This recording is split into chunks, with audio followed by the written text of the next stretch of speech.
I cannot state this enough, and we can continue this process with everybody who wants to ask, and I get it.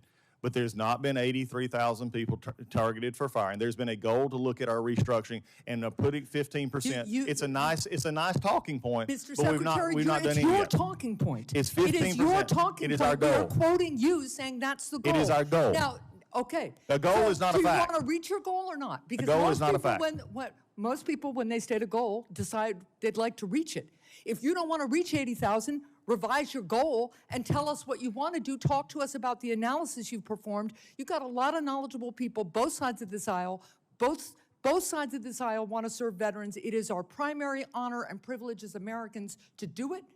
And we are asking to engage with you in a way to reform the VA, improve care, but make sure that that health care and those services are there for veterans. And just tossing out big numbers and cutting before you're measuring is not the way to do it. Thank you, Mr. Chair. Senator Cassidy. Can I finish that? Because again, this is the part. Senator Cassidy. Secretary Collins. Yeah, I mean, this is the problem that we have. And this is the problem that I saw when I was in Congress. It was a problem that I've seen everywhere.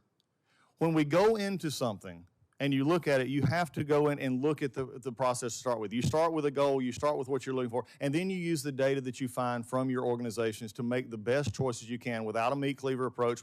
But when you also start with the premise that is not true, a premise that is not going to affect, and basically saying things that we're not looking at, because I'm not sure how we get around the fact that we're not cutting, the primary health care of people who are getting it or cutting their benefits.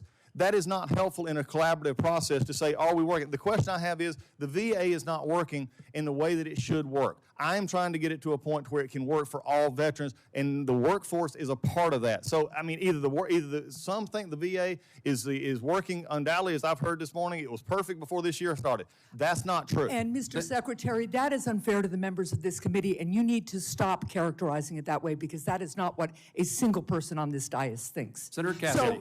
So, Mr. Chair, I'm just going to say one more thing here. I am eager to engage in real numbers and non-magical thinking here. But you cannot, this witness and the VA cannot have it both ways. They cannot set out a goal and then get angry at us for asking what the impacts of that goal and those cuts would be. Thank you.